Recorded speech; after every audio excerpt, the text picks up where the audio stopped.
महाराष्ट्र लोकांचे मत, लोकांचा विश्वास, आमची बातमी।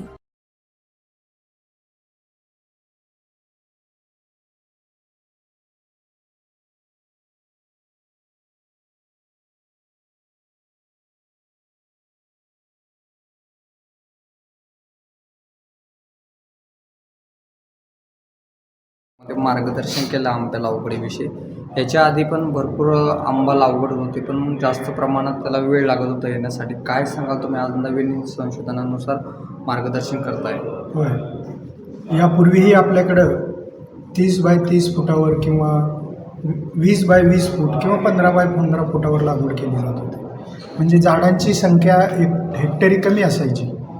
उत्पादकता आपली जर पाहिली त्यावेळी तर 2.5 ते 3 टनाच्या वरी नव्हती। पण हाय डेन्सिटी किंवा घन लागवड हा जो कन्सेप्ट पुढं आला, याच्यामधून आपल्या झाडांची संख्या 5 ते 7 पटीनं वाढली आणि त्यामुळं उत्पादकतासुद्धा आपली मोठ्या प्रमाणात वाढली। आता हे करत असताना, घन लागवड करत असताना शेतकऱ्यांना त्याच्या तांत्रिक बाबी शिकणं हे अतिशय महत्त्वाचं आहे आणि त्यासाठी असे प्रशिक्षण होणं गरजेचं आहे। हे प्रशिक्षण किंवा कार्यशाळा पश्चिम महाराष्ट्रात पूर्वी सुरू झाल्या, पण मराठवाड्यात त्या पद्धतीनं सुरू झाल्या नव्हत्या आणि म्हणून अभयचं नक्कीच मी कौतुक करेल की त्यानं याला सुरुवात केलेली आहे। आणि या कार्यशाळेमधून फक्त आपण आंब्याच्याच बाबतीत नाही, सर्व फळपिकामध्ये ही उत्पादकता कमी खर्चात कशी शेतकऱ्यांना जास्तीत जास्त घेता येईल या दृष्टीनं नक्कीच फायदेशीर ठरल्याशिवाय राहणार नाही। सर, काय आव्हान करसान शेतकऱ्यांसाठी? शेतकऱ्यांनी या कार्यशाळेचा जास्तीत जास्त फायदा घेऊन आपली उत्पादकता कमी खर्चात कशी वाढवता येईल या दृष्टीनं अशा कार्यशाळेमध्ये नक्कीच सहभाग घेतला पाहिजे। आपलं नाव? माझं नाव आहे डॉक्टर मोहन पाटील किंवा मला MB पाटील या नावानं ओळखतात। मोसंबी आणि आंबा या फळपिकामध्ये काम केलेले जवळजवळ 15 वर्ष आणि त्यामुळं महाराष्ट्रात या फळपिकामध्ये सगळीकडे प्रशिक्षणासाठी नक्कीच सहभाग घेतो। धन्यवाद। नमस्कार, माझं नाव अभयकुमार बाजीराव काळुंके। आम्ही केशर आंब्यावरती एक कार्यशाळा घेत आहोत, ज्या कार्यशाळेचा उद्देश असा आहे की महाराष्ट्रातील व मराठवाड्यातील सर्व केशर आंबा उत्पादक जे शेतकरी आहेत त्यांना एकत्र करणं व केशर आंबा जी लागवडीची जी पद्धत आहे त्याच्यामध्ये अल्ट्रा हाय डेन्सिटीची पद्धत आहे, ह्या पद्धतीमधून 1 एकरमध्ये कमी क्षेत्रामध्ये जास्त झाडं लावणे व जास्त झाडापासून अधिक उत्पादन कसं मिळवता येईल, ते उत्पादन मिळवण्यासाठी त्याचं तंत्रज्ञान म्हणजे कोणती जात लावायची आहे, कशी लागवड करायची आहे, किती अंतर लागवड करायची, लागवड झाल्याच्या नंतर त्यामध्ये त्याचे संगोपन कसं करायचं आहे आणि त्यानंतर छाटणी घेऊन कीड व रोग नियंत्रण केल्याच्या नंतर आपल्याला एकरी उत्पादन कसं वाढेल शेतकऱ्याचं, कमी खर्चामध्ये जास्त उत्पादन कसं घ्यायचं आणि उत्पादन घेतल्याच्या नंतर आमचा हा मुख्य उद्देश हा आहे की केशर आंबा फार्मर नेटवर्क हे आम्ही उभा जे करतो आहे त्याचा मुख्य उद्देश हा आहे की जे शेतकरी आपल्याकडे थोड्या पद्धतीत आंबा बाग लावून जे उत्पादन घेऊन व्यापाऱ्याला विकत आहेत, तर आम्ही हे एकत्र येऊन सगळ्या शेतकऱ्यांची एक आंबा उत्पादक कंपनी स्थापन करतो आहे आणि तयार झालेली फळं जे आहेत,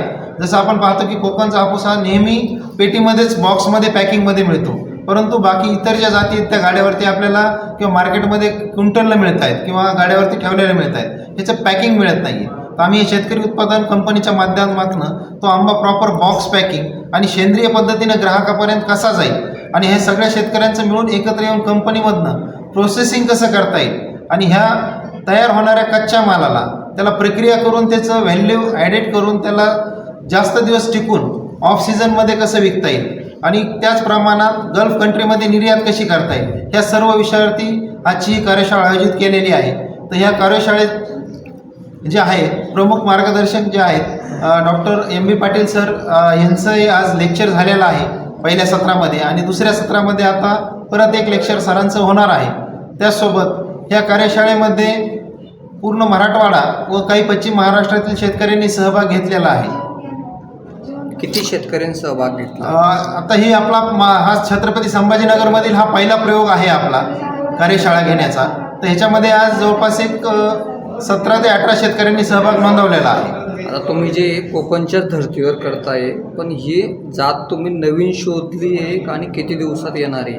नाही, ही जी जात आहे तर केशर ही जात आहे तर आंब्याची हापूस नंतर सगळ्यात भारतातली टॉपची आणि भारतातून निर्यात होणारा 1 नंबरला हापूस असेल तर 2 नंबरमध्ये केशर आंबा येतो। ही जुनी जात आहे, ही जुनागड गुजरातची जात आहे। परंतु मराठवाड्यामध्ये ही जात खूप चांगल्या पद्धतीने रिस्पॉन्स करते. फळाचा आकार असेल, त्याचा सुगंध असेल, चव असेल.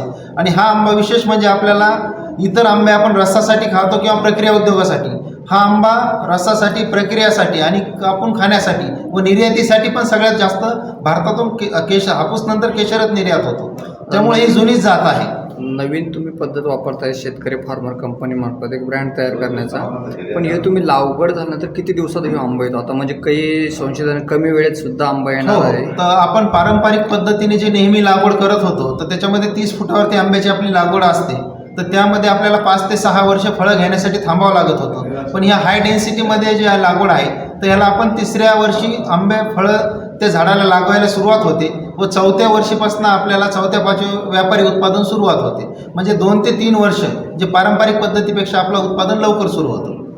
किती कार्यशाळा झाल्या तुमच्या आतापर्यंत? आता आपण हे महाराष्ट्रभर, म्हणजे महाराष्ट्र म्हणण्यापेक्षा आपला केशर आंब्याची लागवड पूर्ण महाराष्ट्रामध्ये छत्रपती संभाजीनगर, धाराशिव, लातूर, बीड आणि जालना ह्या 5 जिल्ह्यात जास्त आहे. व त्यासोबतच आता हिंगोली, नांदेड, परभणी हे जिल्हे वाढत आहेत. तसेच विदर्भामध्ये पण आता केशर आंब्याची लागवड म्हणजे व्यापारी दृष्टिकोनातून वाढत आहे. त्यामुळे आम्ही पूर्ण 50 कार्यशाळा पूर्ण म्हणजे महाराष्ट्र, मराठवाडा आणि विदर्भात घेतोय. आणि पश्चिम महाराष्ट्र आणि म्हणजे अहिल्यानगर असेल आणि जळगाव, धुळे ह्या भागातही आम्ही कार्यशाळा आयोजित केलेल्या आहेत. याच्या पुढची कार्यशाळा कुठं असेल? ह्याच्या पुढची कार्यशाळा जी आहे ती परभणीला आहे. आणि त्याच्यानंतर परत एक आपली मेच्या पहिल्या आठवड्यात संभाजीनगरमध्ये एक कार्यशाळा आहे की जी आपण शेतकऱ्यांसाठी कृषी विज्ञान केंद्र इथे आपण घेत आहोत. काय आव्हान करसान शेतकऱ्याला तुमचा संपर्क साधण्यासाठी आणि विनंती? शेतकऱ्यांना माझं हे आव्हान असेल की जास्तीत जास्त शेतकऱ्यांनी आंबा लागवड किंवा कोणतेही फळबाग लागवड करायचं असेल तर त्याचं तंत्रज्ञान अगोदर समजून घेणं गरजेचं आहे. त्याचा पूर्ण अभ्यास करणं गरजेचं आहे. हे तंत्रज्ञान समजलं तर मग त्याच्यासाठी सगळ्यात महत्त्वाचं काय आहे की कुठलीही पीक घेण्याच्या अगोदर त्याची जमीन कशी आहे, पाण्याची क्वालिटी कशी आहे, त्याच्यामध्ये ती पीक तयार होऊ शकतं, योग्य आहे किंवा अयोग्य आहे. जर त्याला तिथेच कळालं तर लागवड करून त्याचं होणारं नुकसान टाळलं जातं. व आलेल्या कीड आणि रोगपासून उत्पादन जर घ्यायचं असेल तर त्यांनी कार्यशाळेमध्ये येणं खूप गरजेचं आहे. तंत्रज्ञान शिकल्याच्या नंतर शेती करणं, कारण ही काळाची गरज आहे. त्यामुळे शेतकऱ्यांनी अगोदर कोणतीही गोष्ट करण्या अगोदर ती पूर्ण अभ्यासावी आणि त्याच्यानंतर त्याची लागवड करावी. काय आव्हान करसान तुम्ही आणि तुमच्याशी संपर्क साधायचा असेल शेतकऱ्यांना नवीन तर तुमचा पत्ता आणि नंबर सांगा. आमचं अभय नर्सरी व छत्रपती शंभू शौर्य व्हिजन प्रोड्युसर कंपनी ह्या दोघांच्या संयुक्तमध्ये आपण हे कार्यशाळा राबवत आहोत. तर ह्याच्यामध्ये आम्ही शेतकऱ्याला आवाहन करतो की जिथे जिथे या कार्यशाळा त्यांच्या जिल्ह्यात होत आहेत तर त्या शेतकऱ्यांनी तिथे त्यांच्या जिल्ह्यात त्यांनी ह्या कार्यशाळेत सहभागी व्हावं आणि ह्या कार्यशाळेत मिळणाऱ्या ज्ञानाचा वापर करून त्यांनी त्यांचं आर्थिक उत्पादन कसं वाढवता येईल आणि शेती आधुनिक पद्धतीने कसे करता येईल हेच करावं त्यांनी.